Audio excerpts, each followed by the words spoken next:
श्री गुरु दत्तात्रय आणि उपस्थित व अनुपस्थित शिष्यवृंद तसेच नागरिक जन हो, आतापर्यंत आपण दरवर्षी हा उत्सव साजरा करीत आलो. या गोष्टीला आज 9 वर्ष झाली आहेत. यावर्षीचा हा 9वा उत्सव आहे. प्रतिवर्षी आपण श्री दत्ताच्या नावाने या ठिकाणी, पण वस्तुतः तुमचे माझ्यावर आणि माझे तुमच्यावर प्रेम असल्यामुळे एकत्र जमतो व हा उत्सव साजरा करतो. पण या एकत्र येण्यात मी तुमच्यासाठी येथे येतो व तुम्ही माझ्यासाठी येता, या प्रश्नाचे उत्तर काय आहे? प्रश्न अगदी साधा असला तरी त्याचं उत्तर देणं फार कठीण काम आहे. कोण कोणासाठी येतो याचं उत्तर कोण देईल? प्रश्न साधा असला तरी त्याचं उत्तर निश्चितपणानं देता येईल काय? मात्र महाराजांनी काय साधा प्रश्न टाकला आहे असं तुम्हाला वाटेल, आणि असं वाटलं तरी त्याचे निश्चित उत्तर देणं कठीण आहे. अशा अज्ञेय गोष्टीसाठी आपण येथे एकत्र जमतो हे उघड आहे. कोणतीही गोष्ट कळल्याशिवाय अंमलात येत नाही असं म्हटलं तर, म्हणजे कळते तसे वळते असे म्हटलं आहे तर या प्रसंगी पंचाईत पडेल. मला कळते म्हणून मी येथे येतो व आलो असे तुमच्यापैकी कोणास म्हणता येईल काय? तेव्हा कळतं तसं वळतंच असं नव्हे, त्याचप्रमाणे वळते तेव्हा कळतेच असेही नाही. पण मग वस्तुस्थिती मात्र तशी आहे आणि म्हणूनच गुरु शिष्य निर्माण झालेले आहेत. वळते ते कळते का? ते तरी खरे का? नाही. कारण तसे असते तर वरील साध्या प्रश्नाचं उत्तर तुम्हाला किंवा मला कोणाला तरी देता यायलाच नको का? कोणालाच उत्तर देता येऊ नये. प्रश्न किती साधा आहे. मी हा उत्सव करतो असं म्हणतो, पण मी खरंच करतो का? तसंच मी जगतो असं म्हणतो, पण ते खरंच खरं आहे का? अर्थात आपणापैकी कोणीच हे करीत नाही हे याचं चोख उत्तर आहे. तुमच्या माझ्या अर्थात या गुरुशिष्य संबंधात ईश्वराचा हात आहे. तसा तो असल्याशिवाय हे होणं शक्य नाही, हेच यावरून स्पष्ट आहे.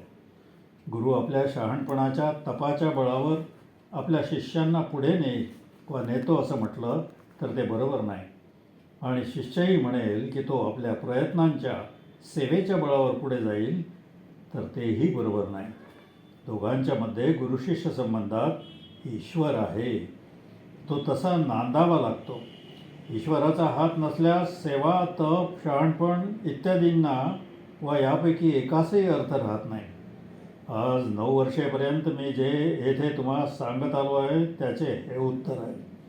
अर्थात गुरुशिष्य संबंधात अखंड ईश्वराचा हात असावा लागतो तरच तो व्यवहार ठरतो. हाच व्यवहार गुरुशिष्यांमधील व्यवहार समजावून सांगण्यासाठीच तर सुरुवातीला मी प्रश्न टाकला होता. या उत्सवात आपण येतो ते कोणासाठी येतो व कोण उत्सव करतो? तेव्हा जो व्यवहार तुमचाही नाही आणि माझाही म्हणता येत नाही असा हा व्यवहार घडतो आहे, ही वस्तुस्थिती आहे का नाही? आणि हेच त्या प्रश्नाचं खरं उत्तरही आहे. देवाचा हात असावा लागतो हे खरं आहे, पण तो कसा असतो हे लक्षात आणून देण्यासाठीच आरंभीचा प्रश्न विचारला होता. त्या प्रश्नाचे उत्तर देता येत असेल तरच तो व्यवहार पुरा केला असं होईल, अन्यथा नाही. मला वाटतं मी आज 9 वर्षे सांगत आहे, शिकवत आहे, तरी हे लोक शिकत नाहीत. आणि तुम्हालाही वाटतं का इथे यावे, त्रास सहन करावा, कष्ट करावेत, या सर्वांचा काय फायदा आहे असं वाटतं? आणि असं सर्व वाटत असूनही हे सर्व चाललंच आहे, बंद होत नाही, उलट वाढतं आहे, चालूच आहे ना. मलाही पटत नाही, तुम्हालाही पटत नाही, पण असं असूनही हे चाललं आहे, हे पटतं का? अंतःकरणपूर्वक पटतं का? तसं ते पटलं असतं तर आपण एकही उत्सव, एकही दिवस या दिवसाला विसरलो नसतो. वर्षभर कोणाच उत्सवाची आठवण असते का? जर मलाही वर्षभरात या उत्सवाची आठवण येत नाही तर तुम्ही हा दिवस असा किती लक्षात ठेवत असाल? जैसे गुरु वैसे चेले. 10-11 महिने विसरून गेलेली गोष्ट 12व्या महिन्यात आठवण होते, हे काय? ऐनवेळी आठवण होऊन आपण सर्वजण येथे जमतो व हा उत्सव पार पडतो.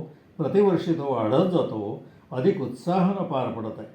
प्रतिवर्षाप्रत येथे साधनेही वाढत आहे. हे कशाचं देवतं काय? ही गोष्ट साधी आहे काय? तर परमेश्वर आपल्या सत्तेनं माणसाला वागायला लावतो, हे त्याचं कारण आहे. हा अनुभव तुम्ही घ्या. तुम्ही म्हणता आम्हाला काही अनुभव नाही, तर हा प्रत्यक्ष अनुभव नाही तर काय आहे? उत्सव, प्रत्यक्ष उत्सव हे उदाहरण असून तो प्रत्यक्ष अनुभव नाही, हे लक्षात घ्या. परमेश्वर आपल्याकडून कित्येक हिताच्या आणि अनहिताच्या गोष्टी करवून घेत असतो, जबरदस्तीनं हठात करून घेत असतो व त्याप्रमाणे आपण वागत असतो. हा अनुभव आहे. तो निश्चितपणे अनुभव असूनही आपण त्याची जाणीव ठेवत नाही.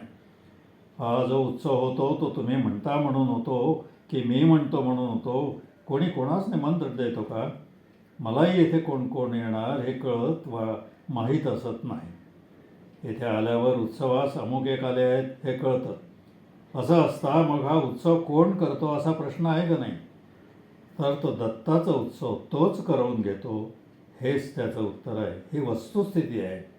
तसेच आपल्या जीवनात हर घडी परमेश्वराचा हात असतो हे ओळखलं तर या कृतज्ञतेमुळे तो दयाघन परमेश्वर अधिकच कृपा करतो.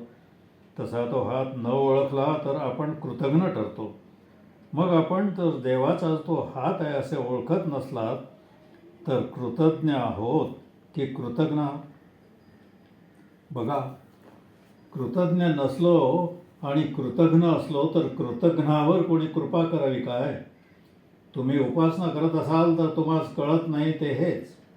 गेल्या वर्षी मी तुम्हाला सांगितले होते की तुमच्यासारखे दोन प्रवाह आहेत तुमच्यामध्ये आहेत. ते एक उपासना फळते व पावते असं म्हणणारा आणि दुसरा उपासना करूनही पावत नाही असं म्हणणाऱ्यांचा. त्या दोन्ही प्रवाहांपैकी कोणता खरा व कोणता खोटा हे तुम्ही शोधून काढा. नसता ज्येष्ठ गुरुबंधूंना विचारा असं सांगितलं होतं, परंतु तुम्ही ते केलं नाही. मीही उत्सव विसरतो म्हणजे प्रवचन लक्षात ठेवतो का? मी अशी सतत 9 वर्षे विचारांची साखळी गुंफत आलो आहे, तरी तिची मी आठवण करीत राहतो का? मी इकडे आता प्रवचनात येताना रामभाऊंना मी गेल्या वर्षी काय सांगितलं होतं ते विचारलं व त्यांनी सांगितलं, गुरु लक्षात ठेवीत नाही आणि शिष्यही लक्षात ठेवीत नाही. मी हा असा गुरु आणि तुम्ही हे असे शिष्य. मग आपल्या अर्जाचा देव कसा विचार करील? उद्धार करील तो आपला. अशा स्थितीत कदाचित निराळ्या अर्थानं तो आपला उद्धार करील. मग तुम्ही म्हणता, देवा कृपा कर, महाराज कृपा करा. अशा परिस्थितीत तो कशी कृपा करील? तुम्ही आम्ही तरी अशा वेळी आणि अशा परिस्थितीत कृपा करू का? करणार नाही. मग तो परमेश्वर कर्मकठोर आहे, सत्यसंकल्पी आहे, न्यायनिष्ठूर आहे. या ठिकाणी जुन्या लोकांशी माझा मतभेद आहे. मी त्यास न्यायनिष्ठूर म्हणत नाही, कारण त्यानं माझ्यावर कृपा केली आहे. मी त्याबद्दल कृतज्ञ आहे आणि तसा मी आहे म्हणून तो आणखी कृपा करीत आहे. पण मग जर तो न्यायी असता, म्हणजे केवळ न्यायीच असता, तर त्यानं माझ्यावर कृपा केली असते का? नाही. आणि म्हणून त्याची माझ्यावर कृपा आहे. कृपा आहे खोटं आहे काय? चमत्कार नाही, साधी कृपा आहे. मी परमेश्वराला न्यायी म्हणत नाही. त्याची माझ्यावरची कृपा काही माझ्या लायकीमुळे नाही. कर्मसाक्षेपानं विचार केला तरीही माझी कर्मशक्ती पुरेशी आहे का? तुमची देखील उपासना माझ्यापेक्षा लांब आहे. शिवाय तुम्हाला एकच गुरु, त्याचे नाव तुम्ही सहज लक्षात ठेवता. त्या मानानं तुम्ही अनेक, तुमची नावेही माझ्या नीटची लक्षात राहत नाही, तर तुमची कामं मी कशी करत असेन? मग माझा कर्मसाक्षेप असा की बसल्या जागी सर्व सांगतो. मग तुम्ही कबूल कराल? गुरु झाल्यावर खोटं सांगता येत नाही, खरंही बोलता येत नाही, अशी अवस्था होते. खरं सांगितलं तर तुम्हाला पटत नाही. मी तुमच्या नवसाला पावत नाही असं म्हटलं तर तेही तुम्हाला पटत नाही. तुम्हाला देव दिसत नाही तेव्हा तुम्ही मला तुम्हीच आमचे परमेश्वर असं म्हणता. पटतं का तुम्हाला? मी खोटं बोलतो का? खोटंही बोलत नाही. जुन्या शिष्यांनी सांगावं, 12 वर्षे शिष्यांचे व माझे या बाबतीत पटत नाही. मी म्हणतो माझ्यात सामर्थ्य नाही. ते म्हणतात हे म्हणणे खरे नाही. उत्सवाचे क्षेत्र प्रतिवर्षी वाढत आहे, घटत नाही. उत्सव वाढावा असा माझा संकल्प आहे असं म्हणता येणार नाही. हे सत्र मात्र चालू आहे, कायम चालू आहे. उत्सव हा दृष्टांत आहे वा उदाहरण आहे हे लक्षात घ्या. उत्सवाचे वर्णन करण्यासाठी मी सांगितलं नाही. उत्सवाची सुरुवात माझ्या राहत्या घरात झाली. उत्सव वाढावा असं मला वाटतं का? का यात काही दगदग नाही? केली तरी पंचायत, न केली तरी पंचायत अशी स्थिती आहे. वर्षभर येथे कोणी राहतो का? कल और संख्या में उपस्थित रहिए असं म्हणताना मला माहीत आहे काय होईल ते. पण तो उत्सव सारखा वाढतोय. तो वाढतोय ते तुमच्या इच्छेने की माझ्या इच्छेने? 1955 ते 1963पर्यंतची ही वाढ कोणी केली? तुमच्या दृष्टीनं ती दगदग आहे आणि माझ्यासाठी ती दगदगच आहे. माणसाला दगदग आवडते का? मग ही दगदग तुम्ही राजीखुशीनं लावून घेतली का मी लावून घेतली? प्रयत्नांनी हे होणे शक्य नाही, पण करायचे नाही म्हटलं तर शक्य नाही. ही काय गंमत आहे? आता सारखं काम वाढत आहे, वाढावं अशी कोणी इच्छा करतो का? येथे पाणी भरणं, जेवण्यास वाढणं ही सर्व कामं करावी लागतात. लोक अधिक जमले तर ही कामं अधिक करावी लागतात की कमी? शिवाय अधिक लोक आले तर कसं होईल हा प्रश्न आहे, मला नाही का?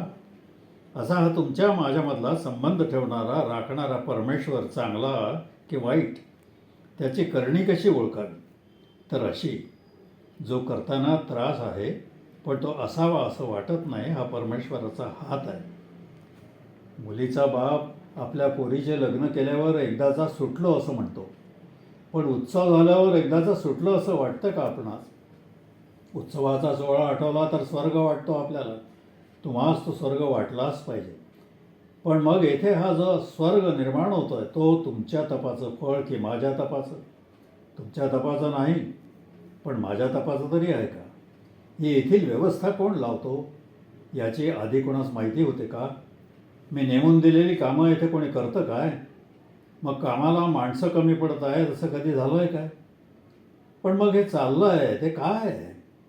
हे कळलं म्हणजे मग तुम्ही काय आहात, देव काय आहे आणि आपल्यासाठी देव काय आहे हे तुम्हास कळेल. आणि हे जर कळलं नाही तर मग तुम्ही काय आहात, मी काय आहे आणि देवही काय आहे हे काहीच कळणार नाही. हे सारं मी आनंदाच्या भरात तुम्हाला सांगत आहे. यावेळी मी अगदी आसन्न मरण अशा अवस्थेत होतो. अशा प्रकारे एका वेळी एवढ्या शिष्यांचे चेहरे पाहावयास मिळतील की नाही असा प्रश्न सवाल होता माझ्यासमोर. सर्व कळत असूनही मोकळेपणानं बोलता येत नव्हतं मला. हा महाराज आपला गुरु परत आपणात राहावा म्हणून काय केलं आहे तुम्ही आणि मी तरी काय केलं आहे? गीतेमधला 9वा अध्याय जसा महत्त्वाचा आहे तसा आपला या वर्षाचा उत्सव महत्त्वाचा आहे, हे लक्षात ठेवा. हा तुमचा महाराज तुमच्यामध्ये दिसतो आहे तो तुमच्या पुण्याने दिसतो असं म्हटलं तर अतिशयोक्ती होईल. आणि माझ्या पुण्याने दिसतो असं म्हटलं तरी ती माझी वल्गना ठरेल. आज मला तुम्हा सर्वांचे चेहरे पाहून आनंद होत आहे. निदान तुमचे सर्वांचे चेहरे एकत्र पाहावयास मिळतात म्हणून तरी हा उत्सव होत राहावा असं गुरुच्या अंतःकरणाला वाटतं. गुरुचे अंतःकरण म्हणतात ते हेच. तुम्हालाही आपले महाराज एकदा तरी प्रतिवर्षी दिसावे असं वाटत असेल, पण असं घडणं तुमच्या अधीन आहे का माझ्या अधीन? कोणाचे स्वाधीन व हच्चं नाही हेच पाहिलं न विचारलेल्या प्रश्नावरून सांगितलं. यावरून तुमच्या उपासनेचं फळ मिळत असेल तर ते काय आहे व मिळत नसेल तर का मिळत नाही हे तुमच्या लक्षात येईल. याचं उत्तर तुमचं तुम्हाला मिळेल. पुढल्या वर्षी हा उत्सवाचा सोहळा आपणाला पाहायला मिळेल असा विश्वास मागील वर्षी मला वाटत नव्हता. हा सोहळा आपण पाहू असे वाटत होते, परंतु असा माझा विश्वास नव्हता. वाटणे व घडणे यात अंतर आहे. माझा आणि देवाचा पवित्रा होता. काही शिष्यांना पाठीशी घालून, तर नावं सांगत नाही उगाच तुमच्यात वाद होईल, मी देवाशी भांडत होतो.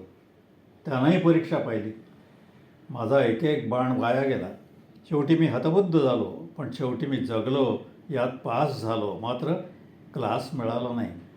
यामुळेच मी तुमच्यात राहून हा सोहळा पाहू शकतो. अर्जुनानं पाशुपत अस्त्र मिळवताना शेवटी धनुष्यच उगारलं. येथवर देवानं परीक्षा पाहिल्यावर मग कृपा केली. त्या दयाघन मंगलमूर्तीच्या कृपेनं आज हा सोहळा पाहण्यास मी तुमच्यात आहे. आज हा असा सोन्याचा दिवस उगवला आहे.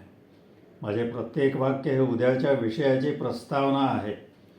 प्रवचनाला विषय असावा असं कोणाला वाटलं, पण या प्रवचनात कुठे प्रस्तावना नाही व कुठे विषय नाही असं नाही. अंतःकरणात पडताळून पहा बरं. प्रत्येक वाक्य हे प्रस्तावनाही आहे व विषयी आहे की नाही. हे असं कुठं असतं वा असू शकतं तर ते फक्त गुरुशिष्य मेळाव्यातच, इतरत्र नाही. माझे हे प्रत्येक वाक्य प्रस्तावना आहे, तसा तो प्रत्येक सिद्धांतही आहे. तो तुम्हाला तर्कानं खोडता येणार नाही. जो तर्कानं असिद्ध करता येत नाही वा खोडता येत नाही तोच सिद्धांत म्हणावायचा. मी हे पैज मारण्यासाठी बोलत नसून तुमच्या गळी उतरवण्यासाठी बोलत आहे. हे जे मी बोलतो आहे त्यातील वाक्य तुम्हाला समजत आहे अशी वस्तुस्थिती नाही. ही व्याख्यानाची प्रस्तावना नाही का? जीवन हे असं आहे. परमार्थ हे या गोष्टीचं नाव आहे, सिद्धांत आणि प्रस्तावना. तेव्हा सिद्धांत हा जर प्रस्तावना होत नसेल तर तो मोक्ष आहे, मरण आहे. ते याला परमार्थ सत्य म्हणतात. एका क्षणातून पुढील दुसरा क्षण निर्माण झाला आहे, तसंच एका कार्यातून दुसरं कार्य निघत नसेल तर ते जीवन होणार नाही. तेव्हा जीवन हे असं एकातून दुसरं असं अनुस्यूत आहे. आणि परमार्थ तरी दुसरं काय? करून जर संपला असता तर तो परमार्थ ठरला नसता. हेच त्यावेळीच्या जुन्या भाषेत श्रीकृष्णानं सांगितलं आहे. एकदा सांगितलं आहे, आता यापुढे पुन्हा बोलावायचं काम नाही असं श्रीकृष्णानं म्हटलं आहे. काय? यदा यदा हि धर्मस्य ग्लानिर्भवति भारत अभ्युत्थानमधर्मस्य तदात्मानं सृजाम्यहम् असं म्हटलं आहे ना. एकदाच सांगून बोलणं संपलं आहे असं म्हटलेलं नाही. वेद पुरे पडले नाही, त्याची गीताही पुरी पडणार नाही, हा कृष्णाचा विश्वास होता. त्याचप्रमाणे त्याला असं वाटत होतं का की मीही पुरा पडणार नाही. आवश्यक तेव्हा दुसरा कोणीतरी जन्माला येईल व नवा उपदेश करील. वेद पुरे पडले नाहीत, ऋषी पुढे पडले नाहीत, इत्यादी इत्यादी. परमार्थ ही अशी वस्तू आहे क्षितिजासारखी दूरवर. आकाश क्षितिज कसं पृथ्वीला टेकलेलं असतं, तेथवर थोडी लांब वाटचाल केली की ते आणखी पुढे सरकतं आणि असे ते सारखे पुढे पुढे पुढे सरकत असतं. असाच परमार्थ आहे. आणि जीवन डोळस जीवन तरी असंच आहे. तेव्हा डोळस जीवनाचेच नाव परमार्थ आहे. मी तुमच्या इतका पूर्णवादी नाही. आपल्या ग्रंथात जी परिभाषा लिहिलेली आहे ती माझ्या लक्षात नाही. ती परिभाषा तुमच्या पूर्णपणे लक्षात असते. माझ्या परिभाषा लक्षात ठेवली पाहिजे अशी जाणीव मी ठेवलेली नाही. पण मी जे बोलतो तीच परिभाषा होते. मी जे तुमच्याशी बोलतो आहे त्यात आणि ग्रंथातील परिभाषेत तुम्हाला फरक आढळणार नाही. हवं तर पडताळून पहा. परमार्थ हा क्षितिजासारखा आहे हे मी पूर्वी या दृष्टांतानं कधीच बोललो नाही. हे मात्र माझ्या निश्चित लक्षात आहे. आता ह्या दृष्टांतानं सांगितलं आहे ते तुमच्या गळी उतरून देण्यासाठी आहे. पूर्वी बोललो नव्हतो आणि आताच बोललो म्हणून यात काही नवे आहे काय किंवा वेगळे काही आहे का? मिळत नाही तोपर्यंत हवं वाटतं आणि मिळाल्यावर पुढचं दुसरं काही असावं वा हवं असं वाटतं. संपलं की नवं हवं असं वाटतं, अशी भानगड आहे. उपासक दरवेळी असं म्हणत असतो, एवढं आपल्याला मिळवलं म्हणजे देव पावलं असं समजेल आणि पुन्हा पुढच्या वेळी न पावलं तर संदेह, परत संदेह वाटतो. पूर्वीचे विसरतो. अशी ही संध्यावस्था जोवर असते तोपर्यंत साधक असतो. पण पावला तरी देवकृपा वा देवाची इच्छा आणि न पावला तरी देवकृपा वा देवाची इच्छा ही अवस्था येणं हे सिद्धाचं लक्षण समजावं. एकदा व्याख्यान जमलं खरं, पण पुढचं जमेल की नाही अशी साशंक वृत्ती असली तर सिद्ध आहात का? मी तुमच्या पत्राची उत्तरं देत नाही याचं कारण नवसाला पावलो तर ठीक, सिद्ध. नाहीतर पुन्हा पडताळून पाहण्याची वेळ, साशंक वृत्ती. असे जोपर्यंत तुम्ही आहात तोपर्यंत माझ्यातल्या पुण्याईचे वाटे करील असे किती व्हाल. कसे आणि किती तुमच्या वाट्याला ते पुण्य येईल. गुरुचरित्रातील संदीपकाची गोष्ट ते व्याख्यान ते आठवा. कसा होता तो? काय होते त्याच्या ठिकाणी? त्यानं देवांनाही दीनपणा आणला. तुम्हाला जरा कुठे खुट्ट झालं की आला प्रश्न आणि तुम्ही तुमच्या वेडगळ पत्रांना उत्तरं दिली नाही तर नाराजी होते तुमची. मी तुमचा गुन्हेगार, अजब आहे की नाही? तुमच्या पत्रातून तुम्ही निरनिराळे प्रसंग लिहिता, त्यांची उत्तरं न आली तर रागावता. पण आपला गुरुवर रागावण्याचा अधिकार आहे का त्याचा विचार करीत नाही. तुम्ही माझ्यावर रागावता, रुसता, भांडता, तेवढी माझी पोटची पोरंही माझ्यावर सतत रुसत किंवा भांडत नाही. आणि असं असूनही मी तुम्हाला कंटाळलो आहे का? याउलट मी जर एखादी आज्ञा तुम्हाला केली तर कुठून महाराजांना बुद्धी झाली असं तुम्हाला वाटतं. कपडे काढून जेवायला बसत जा असं सांगितलं तर जड जातं. काहीतरी वाटल्या वाचून राहत नाही, खटकतं ना. तुमचे सर्व कळतं आहे, तुमचे सर्व लळे मी पुरवतो. म्हणजे मी तुम्हास काही काढून घेतो किंवा देतो असं काहीच नाही, किंवा तुमचे सर्व संकल्प पूर्ण होतात असंही नाही. पण तुम्ही रागात वा लोभात कसंही आलात तरी तुम्हाला मी कंटाळत नाही. अव्यवस्थित चित्तानां प्रसादोपी भयंकरः. अशा वेळी राजी असणं भयंकर आणि नाराज असणं देखील भयंकरच असतं. दोन्ही प्रसंगी कहरच असतो.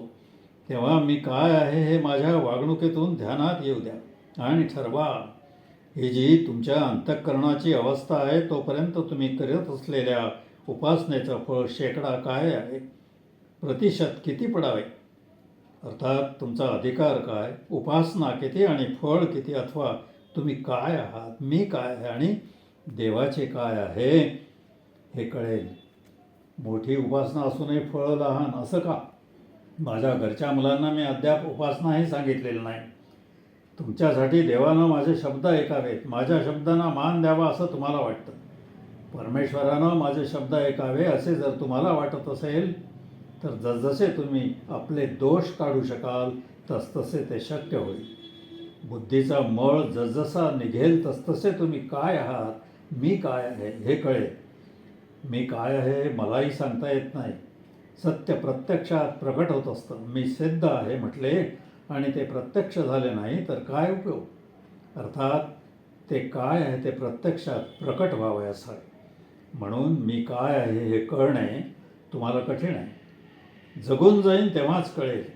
आपण जास्तीत जास्त किती जोर काढू शकू हे आधी कळत नसतं. पैज मारून काढू तेव्हाच खरं कळतं. तेव्हा जेथे तुमची तुम्हाला ओळख नाही तेथे माझी ओळख कशी होणार वा कशी पटणार. तुमच्या जीवनात जे प्रश्न नाहीत वा नव्हते ते उपस्थित करून त्यांची उत्तरे मी दिली आहे. पण करावा तेवढा उपयोग तुम्ही केला नाही तसं मला मोठ्या खेदानं म्हणावंसं वाटतं. ज्यानं तुमचे भले होणार आहे या निकडीनं जे वाङ्मय तुम्हाला दिलं त्याची कदर तुम्हाला नाही. हा देह तुमचे कल्याण करू शकत नाही. म्हणून श्रमानं तपानं मिळवलेलं ज्ञान सवंगपणे तुमच्या हाती दिलं त्याची तुम्हाला कदर नाही. उधळी मुलं बाप कमाई उधळतात तसे तुम्हाला आयत्या दिलेल्या ज्ञानाची उधळणपट्टी केली. माझ्या वाङ्मयावर पुस्तकातल्या सांगीवर शिष्यांचा जेवढा विश्वास नाही त्यापेक्षा अधिक विश्वास माझे शिष्य नसलेल्यांचा आहे हे मला माहीत आहे. हा झाला तुमचा अधिकार. मग असे असतात तुमचा माझ्यावर किती नि कसा अधिकार असावा. अशा वागणुकीनं तुम्ही अधिकार प्राप्त करू वा मिळवू शकता काय. आणि तुम्ही वाटेल तसे वागलात तरी समजा की परमेश्वराला सांगेन की यांचे भले कर, तर तसा आम्ही गुरु होऊ शकेल काय. हा गुरु शिष्यांचा संबंध झाला अथवा होईल का. अशानं अधिकार मिळवता येईल का. रामदास ज्ञानेश्वरासारखे संत आजच्या काळात नाहीत असे लोक म्हणत असतात. पण असे संत कोणत्या आणि कोणाच्या डोळ्यांना दिसावेत. हिरा अथवा हिरा आणि साधा दगड जर तुम्हाला ओळखता येत नाही तर माणूस कसा ओळखाल. तपाशिवाय संत म्हणजे रामदास संत ज्ञानेश्वरी ओळखता येतील. दगडात देखील देव पाहावयास शिकावे म्हणतात. मग या स्थितीत तुम्हाला दगडात देव पाहता येईल. सध्या तर त्याऐवजी तुम्हाला देवातला दगड दिसतोय. दगडात देव पाहणं याला परमार्थ म्हणतात. पण देवात दगड पाहणं याला काय म्हणतात वा म्हणावे हे तुम्हीच ठरवा. तुमच्या अंतःकरणाची अशी दयनीय केविलवाणी स्थिती असावी ही आनंददायक गोष्ट आहे काय. पण आज ना उद्या तुम्ही दगडातील देव पाहावयास शिकाल असा माझा विश्वास आहे. आणि आज ना उद्या ही स्थिती येईल असं मला वाटतं. एवढाच सध्या तुमचा अधिकार आहे. अर्थात तुम्ही ठरवलं तर दगडात तुम्ही देव पाहू शकाल इतपत चांगुलपणा तुमच्यात आहे. देवळातील दगड मात्र तुम्हाला दिसतो आणि दगडातील देव दिसत नाही. ही अवस्था असताना ती काय एकदम पालटून जाईल वा डोळे झाकून एकदम शक्तिपातानं देव दगडातील देव दिसू लागावा तसं नाही. दगडात देव पाहावयास शिकायचे आहे. प्रत्येकावर मी प्रबंध लिहिले आहेत ही अपेक्षा. लिहिले पाहिजेत अशी अपेक्षा आहे. चराचरात परमेश्वर व्यापून आहे कोण म्हणू शकेल. देवात दगड पाहतो तो की दगडात देव पाहतो तो. तेव्हा ही गोष्ट जगता जगताच धीरे धीरे होणारी आहे. जागरूकपणानं जगून लक्ष ठेवूनच मी तुम्हाला मिळवायची आहे. साक्षेपानं प्राप्त करून घ्यायची आहे. तुम्ही किंचित पुढे सरकला की मी म्हणतो तुम्ही पास झालात, पण यात तुमची गती अति अल्प असते. किंचितच्या प्रगतीनं दगडात देव कसा पाहता येईल? तुमच्या गतीनं तुम्ही जावयास पाहिजे. आपण केवळ परमार्थी नाही असे मी म्हणतो ते यासाठी, तुमचा अधिकार ओळखून त्याप्रमाणे सांगावं तर ते कमी वाटतं, पटत नाही, नको वाटतं. आणि अधिक सांगण्यासाठी हा अधिकार मिळवा म्हटलं तर तेही पटत नाही. आजचा उत्सवाचा दिवस फार महत्त्वाचा आहे. वर्षभराचे सारे सण या एका दिवसात साठवलेले आहेत.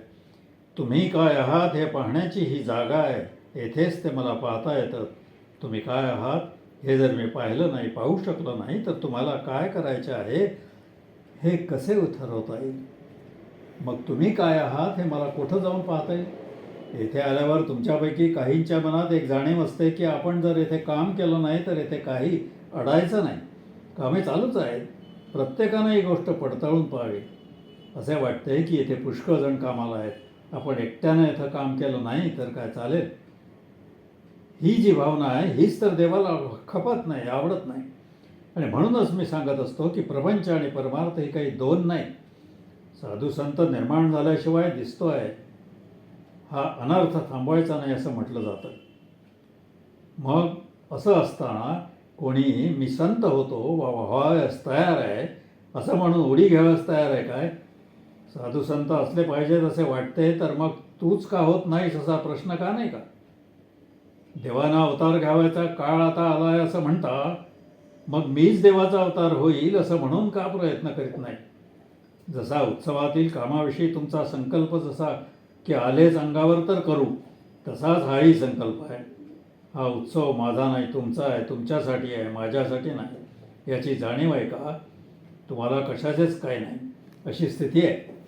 देव पावतो अथवा नाही यासारखा असं म्हटल्याने सुख नाही व नाही म्हटल्यानं दुःख नाही अशी तुमची अवस्था.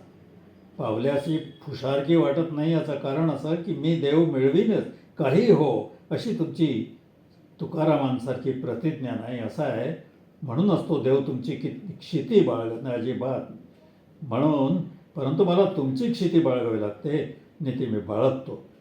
परमेश्वरापेक्षा गुरु मोठा असं जे म्हणतात ते याचसाठी की शिष्यांचे वा भक्तांचे जे देवाला खपत नाही ते गुरु खपवून घेतो. म्हणूनच जसे येथील कामांचं सांगितलं तसंच देवाचं नाव घ्यायचंही होतं.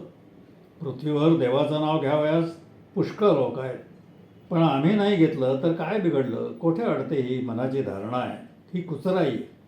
या गोष्टी ध्यानात घेऊनच मी म्हणत असतो की समजूतदारपणानं केलेला प्रपंच परमार्थ होतो आणि समजुतीने केलेला परमार्थही प्रपंच होतो. सारांश, देव प्राप्त करून घेण्याची प्रतिज्ञा तुमची नाही, त्यामुळे हे असं होतं. अणोरणीयात महतो म्हणयात ही देवाची स्थिती आहे. म्हणजे भक्त जसा लहान असेल तसा आणि तेव्हा लहान होऊन देव भेटत असतो. भक्ताची कसोटी पाहूनच, भक्ताबद्दल पूर्ण परीक्षा करूनच म्हणजे भक्ताच्या मोठेपणे देव त्याला भेटतो. तसं गुरुचं नाही. गुरु आपल्या शिष्याच्या मगदुराप्रमाणे लहानपण घेऊन तेथून त्याला वाटचाल करावयास लावतो. ही गुरुची महती आहे, तशी ती देवाची नाही. भक्ताचा कस पाहिल्याशिवाय देव लहान होत नाही.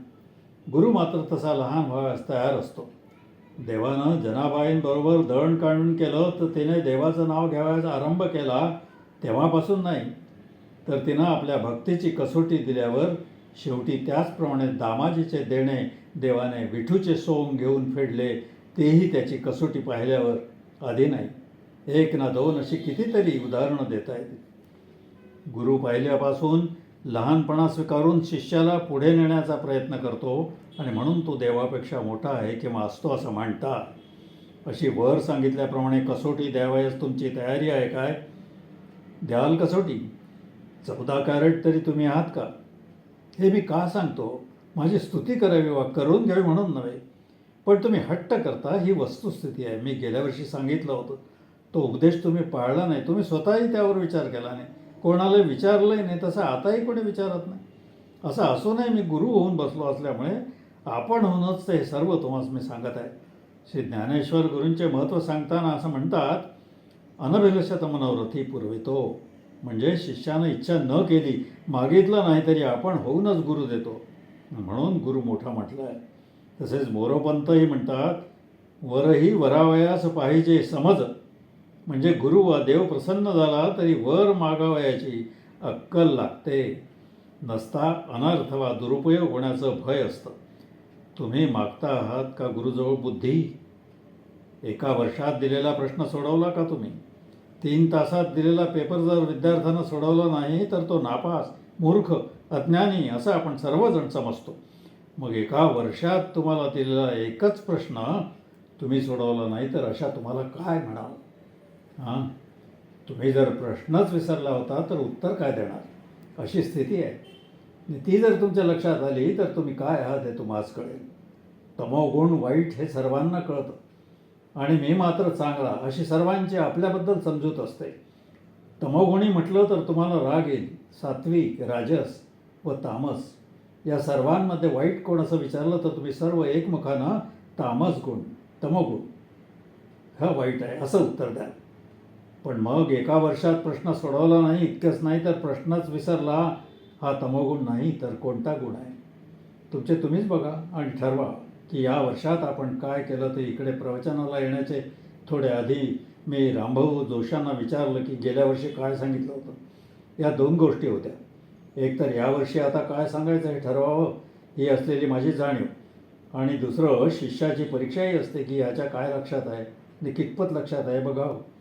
पण यावर्षी आपणास काय काय ऐकवायचं याची जाणीव तुम्हास होती का?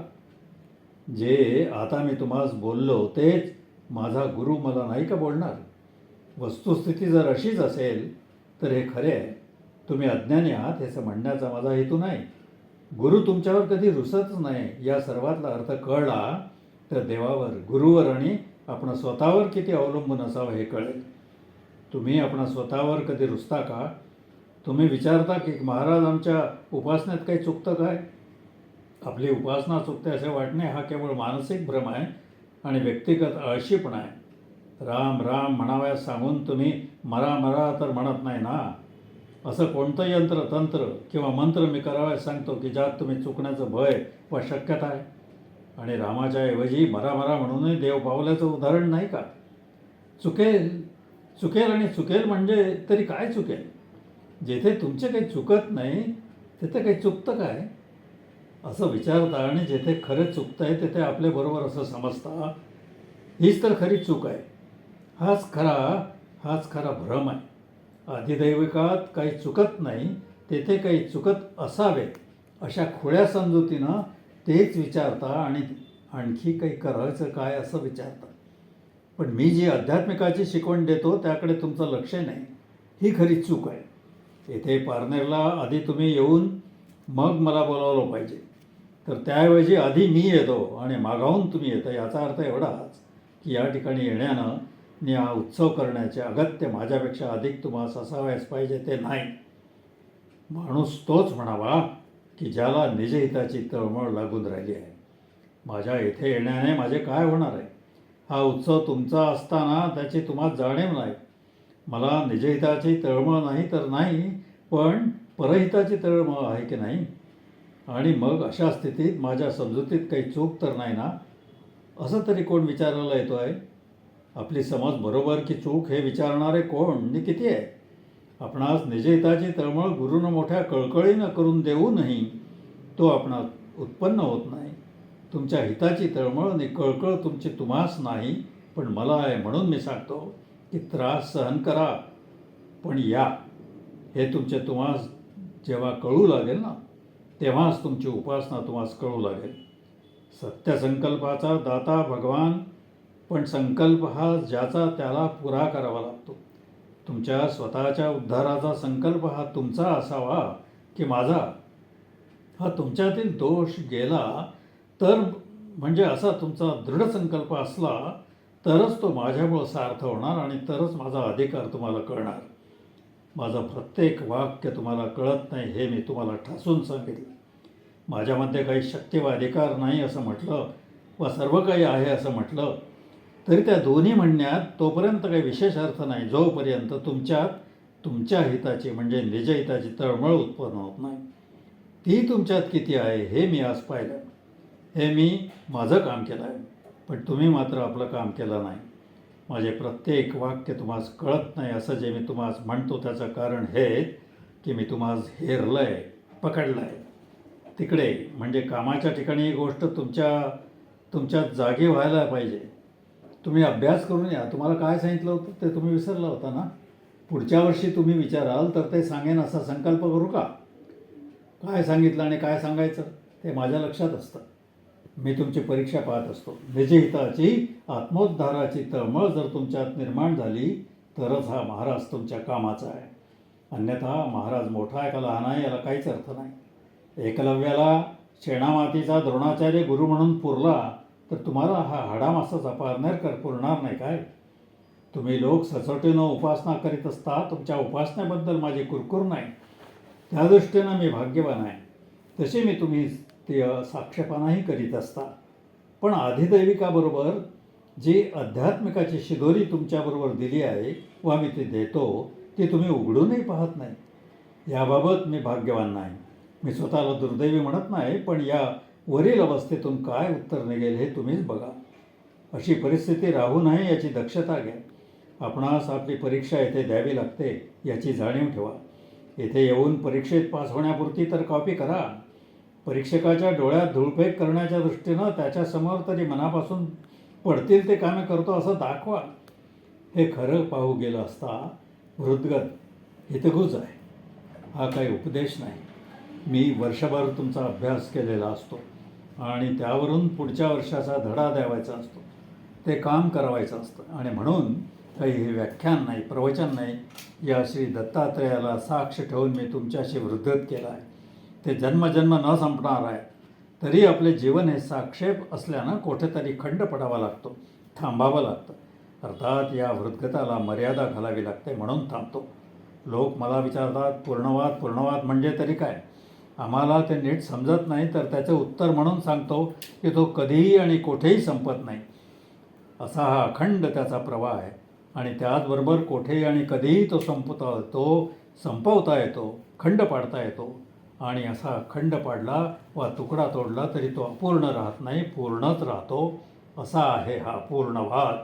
अर्थात पूर्णवाद कसा आहे म्हटलं तर जो कधीही संपत नाही असा आणि कोठेही संपवला तरी अर्धवट राहत नाही.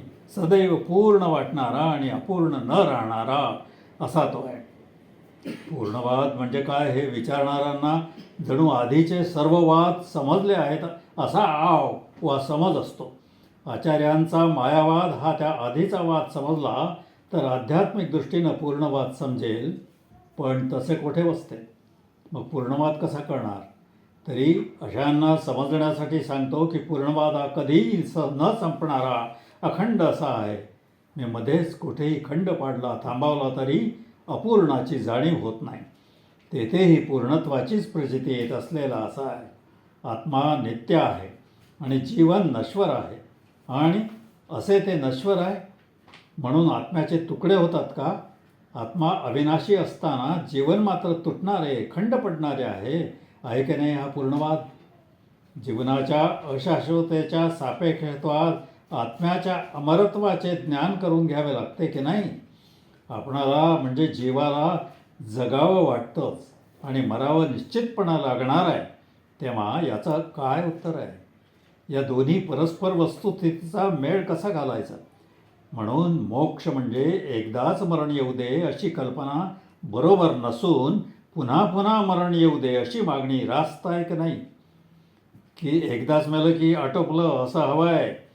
अर्थात असा तर्क जो जीवन म्हणजे काय हे ओळखून जगावयास शिकवतो, जगण्याची कला अवगत करा असे म्हणतो, तो पूर्णवाद आहे. मायावाद हा फक्त आत्म्यास ओळख असं म्हणतो, तेवढेच शिकवतो. जीवनाकडे त्याचे लक्ष नाही. परंतु आत्मा, देह इत्यादी हे सर्व जीवन सापेक्ष आहेत असं पूर्णवादाचं म्हणणं आहे. आणि म्हणूनच जीवनाला प्राधान्य असून बाकीच्या सर्व गोष्टींना दुय्यम स्थान आहे.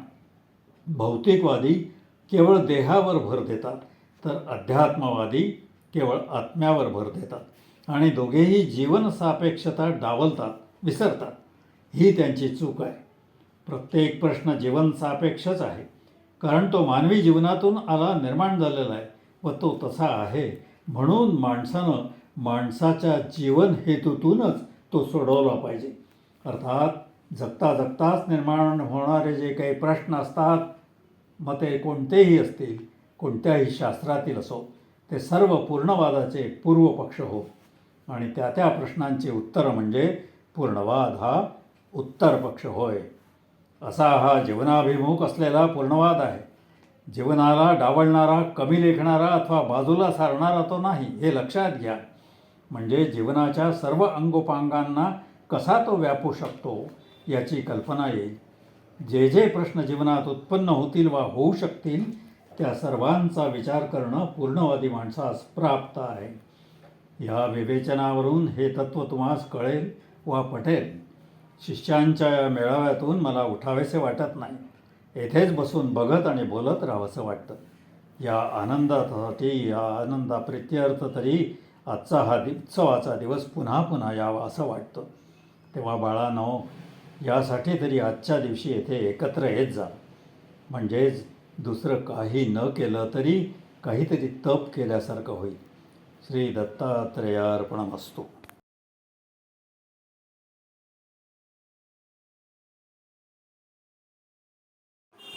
नमस्कार, मी सुरेश कुलकर्णी. आपल्याला अभिवाचन आवडलं असल्यास लाईक करा, शेअर करा आणि चॅनलला सबस्क्राईब करा ही विनंती. धन्यवाद.